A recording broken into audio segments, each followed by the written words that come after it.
figure out exactly what the geotechnical aspects of this code are. So as you know, earthquake resistant design is a very critical aspect of both geotechnical and structural engineering. This code, IS 1893, it represents a paradigm shift in the seismic design philosophy. It reflects an important transition towards safer, smarter, and performance-oriented design.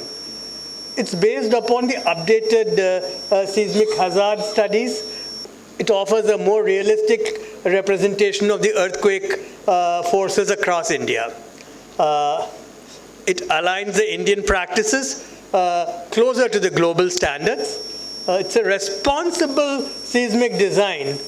Please do not treat it as an over-design. The intent is not to make everything stronger and safer, but to ensure that essential buildings remain functional even after an earthquake. So it adds an extra safety net. It equips buildings to withstand the seismic forces better by strengthened provisions. So what are the key highlights here? A new earthquake zone map has been released. It's a revised seismic map. This has been, it's based on advanced probabilistic seismic hazard assessment, PSHA. The minimum depth of geotechnical investigation has been defined. So this says that it should be twice the foundation width for rafts or spread footings, and L plus 2B, that is the length of the pile plus 2 times the width of the pile group for pile groups. Now the soil investigation, the exploration has to go deeper. The generic 10-meter or 15-meter borehole won't suffice. So the investment in good geotechnical investigation is now very important. So the shear wave velocity based site classification, this is very important aspect of this code. So earlier the 2016 was happy with the SPT based soil classification. Now that has been replaced by shear wave velocity or VS based site classes from A to E. The classes are defined. And geophysical tests for seismic shear wave velocity are very important. Some of the geophysical tests are like the seismic cone penetration test, the cross-hole seismic test, and some other tests are also available, the downhole seismic test, MASW test, and so on. Ground improvement and post-ground improvement verification. This is now mandatory, particularly for Class E sites. Now the code has strengthened the geotechnical considerations to be confirmed. So the revised liquefaction assessment, that has an important aspect. The soil flexibility effect, that is the soil structure interaction, site-specific spectra provisions, these have been added. The shear modular degradation curves based on the shear strain and plasticity index are provided.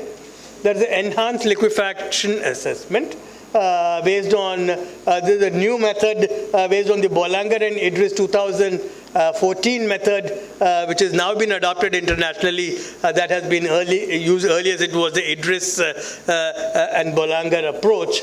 Now the updated relationships for the CSR and CRR have been given in the new code. Correction factors for the effect of fines and the fines content and stress level. The next thing is the liquefaction induced settlement. This is based on Zhang et al.'s publication. So even if your factor of safety is more than 1, there could still be a liquefaction-based settlement. So higher safety for important and critical structures has been emphasized, particularly hospitals, schools, government buildings, tall buildings, bridges, pipelines, industrial structures get a higher design return period for additional safety. So you can see how the seismic zones across the codes have gone right from 1970 to 2025. There has been quite a bit of advancement in identifying this. These are all based on the various earthquakes that have taken place in India and internationally to update these maps. So let's just compare the 2016 code with the 25 code. So shear wave velocity measurement was optional in the 16. Now it is mandatory, particularly for structures in zone 4, 5, and 6. The N160 correlation may be used for normal structures in all earthquake zones and important structures in zone 2 and 3. For all other structures, you must go for shear wave velocity evaluation. Site class assessment in the earlier code was based on the SPT values to 30-meter depth. Now you have to take the weighted average of the soil layers within the depth of influence. The depth of influence is below the foundation depth, you must go 2B. Of course, the earthquake number of earthquake zones has been increased from 4 to 5. The zone 6 has been introduced. The earthquake magnitude does not directly specify the magnitude for zones 2 to 5, the earlier code, but now very clearly specified how much it has to be taken for each zone. So similarly, the seismic zone factor, these were much lower in the earlier code, and these were fixed numbers depending on which zone you are. But now you're based on for the limit state method or working stress, the return periods are different, and there are various factors given depending on the importance of this structure. So the importance, there is no such requirement in the earlier code. It is not specifically mentioned. But here in the 2025 code, broader and strictly reinforced categorization has been done with lifeline and infrastructure facilities like bridges, hospitals, etc. These have been identified. Seismic bearing capacity. Now, there's no provision in the earlier code, whereas in the new code, seismic bearing capacity factors have been introduced. These are different from the conventional bearing capacity factors. The SPT-based analysis was earlier based on the NCER method, Yaud et al. 2001, but the 2014 publication by Boulanger and Idris is now what has been introduced here. The CPT-based method, the NCER method, again Yaud and et al., but now the Boulanger and Idris approach has been used. As far as the VS-based method is concerned, the same approach is given. Liquefaction triggering criteria. Earlier, we used to consider that if the factor of safety is more than 1, we are very happy. But now the factor of safety less than 1.2, it's to be considered as unsafe against liquefaction. And if it is greater than 1.4, it is safe. Now, if it is between 1.2 and 1.4, there could be a liquefaction-induced settlement, and you should calculate the liquefaction-induced settlement and account for it in your design. So the site investigation considerations, now for normal structures in zones 2 to 6, you could go for the corrected SPT values. You may use the VS profiles if available, but the VS is preferred over the N values. For important structures in zones 2 and 3, you may consider the N values, but for other zones, 4 to 6, VS has to be determined from geophysical investigations. Similarly, for critical structures and special structures, VS is the guiding factor. So you can see the depth of investigation which has to be done. For open foundation, it is the depth of foundation plus twice the width of the foundation. For a single pile, it is just the twice the diameter of the pile, whereas in a pile group you have to go for depth of the pile group plus twice the width of the pile group itself.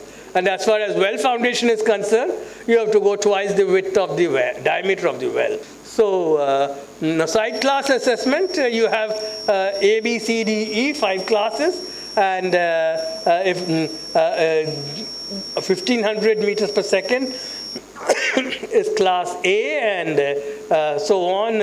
In class E, the shear wave velocity less than 180. And you can see that this A and B could be either bedrock or very hard soil, whereas in site class E, ground improvement is mandatory. Now, again, the equivalent N values for these different zones, in A and B, the N values could be greater than 100. In class C, dry sands, it is 20 to 100. For saturated sands, 43 to 100. Whereas in clays, it could be 100 plus. As far as site class E is concerned, in sands, it could be anything between 5 and N values less than 5 to 8. Whereas in clays, it could be up to 15. So these N value based correlations are permitted only for normal structures in all zones and important structures in zones 2 and 3. Direct measurement of VS is always preferred. This has been very clearly specified in the code. The N correlations are not applicable when N value is less than 10. In such cases, measure your VS values. So these correlations are to be used with caution for initial screening and classification only, and not for detailed liquefaction analysis. So let's talk about the seismic zones, return periods, and PGA values. So this is the new earthquake zoning map. And for each of these zones, you can see the earthquake magnitude to be considered. In zone 6, it is 8. In zone 2, it is 6. And you can see the geographic areas covered by the various seismic zones. Zone 6, it is 19.6, whereas in zone 2, it has reduced from 40.9 to 38.2. The maximum reduction is in zone 4 and zone 3. So Jammu and Kashmir is now in zone 6. Himachal Pradesh, except the southern part, Uttarakhand, Sikkim, Arunachal Pradesh, Assam, Nagaland, all these northeastern states go into zone 6. Western Gujarat here and Andaman and Nicobar Islands, they are all in zone 6.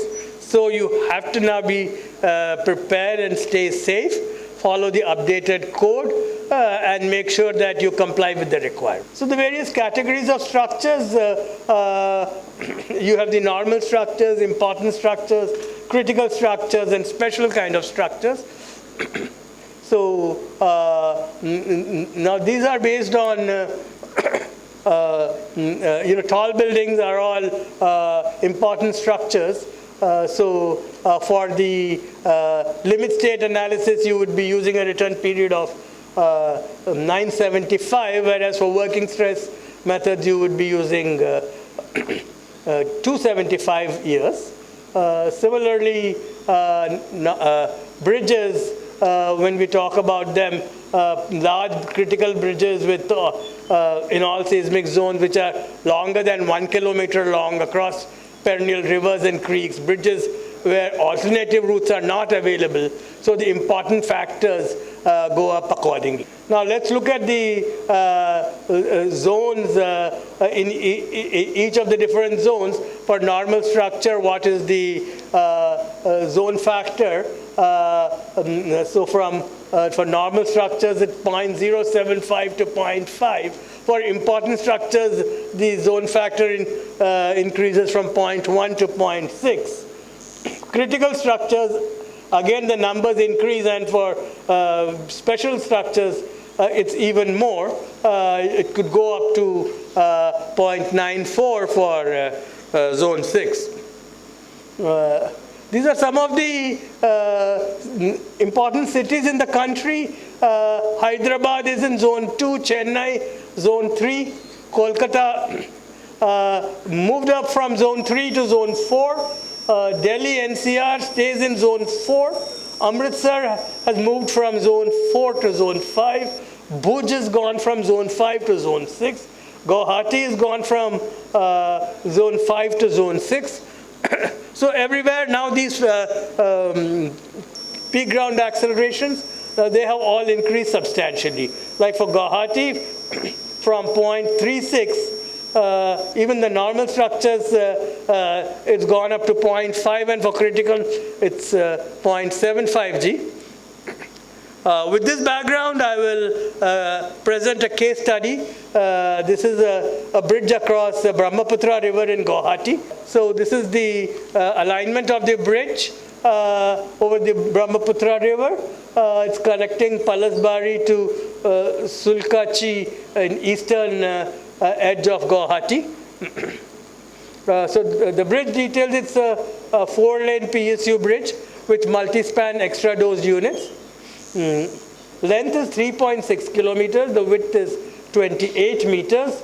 So has a 216 meter long viaducts on either side, 864 meter long wetland viaduct. So the total project length is 12.2 kilometers.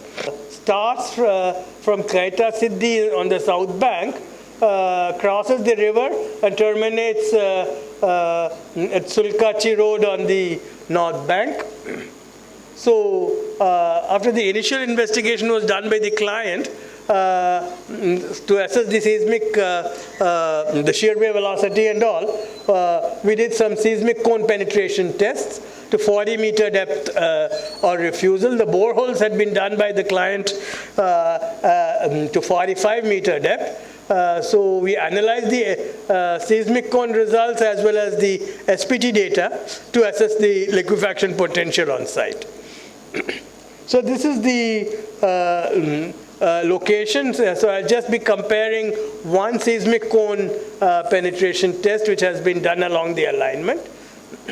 So there were 2 boreholes and 1 cone penetration test. The equivalent N values from the cone penetration test. So you can see here that there's a top sandy silt layer below which there is silty sand. So that's the stratigraphy, medium stiff clay, silty clay or clay silt with an N value equivalent of 5 and undrained shear strength of 76 kPa to 5-meter depth. There was a loose sand to about 7-meter depth, equivalent N value of 12. A medium dense sand with N value up to 634, and the sounding was terminated in the dense silty sand. Groundwater is very shallow at 1.2 to 2.3 meter depth. So this is the results of the cone penetration tests. So the cone penetration test, the sleeve friction, the pore water pressure, and the shear wave velocity interpreted from the CPT has been superimposed on with the seismic cone shear wave velocity results. You can see there is a very good match except for some slightly higher values at the top layers. There is an equivalent SPT computed from the seismic cone, the cone penetration test. The bulk density is measured from the boreholes being matched with the interpreted densities from the CPT. Also the shear strengths show a good value, good match. The friction angle from the laboratory test and the relative density interpreted from the cone is also plotted here with depth. The constraint modulus, Young's modulus, over-consolidation ratio, shear modulus as well as permeability, all can be interpreted from the CPT results. So you can see the shear wave velocity comparison with the cone penetration test data. So you can see a very good match here. Also the dynamic shear modulus. So it's very good repeatability and consistency of shear wave velocity measurements from 5 seismic tests which were performed across the site. The shear wave velocity increases from 100 to 150 meter per second near the ground surface to about 300 meter per second at 24 meter depth. Based on the available VS data, the weighted shear wave velocity is 245 meters per second, so it's class D. So liquefaction susceptibility assessment was done using earthquake magnitude of 8 as a critical bridge, a return period of 2475 years, 0.75 G. So you can see here that from the 2016 code, the interpretations based on the CPT and the boreholes, you're getting additional the liquefaction as well as liquefaction-induced settlement of up to 41 in the SPT and 22, whereas the new code, the liquefaction-induced settlement substantially high, the prediction. So up to 79% from SPT, 62%, as well as shear wave velocity predicts only 11%. So this is the comparison of the two codes. You can see that the new code now predicts much higher depth to liquefaction. So with this I conclude. So the new code is a major shift from deterministic design to probabilistic design and hazard-based network, significantly increasing seismic demand. So revised code strengthens the geotechnical requirements, including site characterization, minimum depth of investigation. Most important thing is a VS-based site classification. So zone 6 has now become very important. Liquefaction potential based on the new code predicts deeper liquefaction zones, higher liquefaction potential index. So Brahmaputra case study shows up to 22% increase in liquefaction across the various methods. Seismic cone penetration gives you much better assessments. So for a resilient geotechnical design, you have to be measuring the shear wave velocity test. Thank you very much.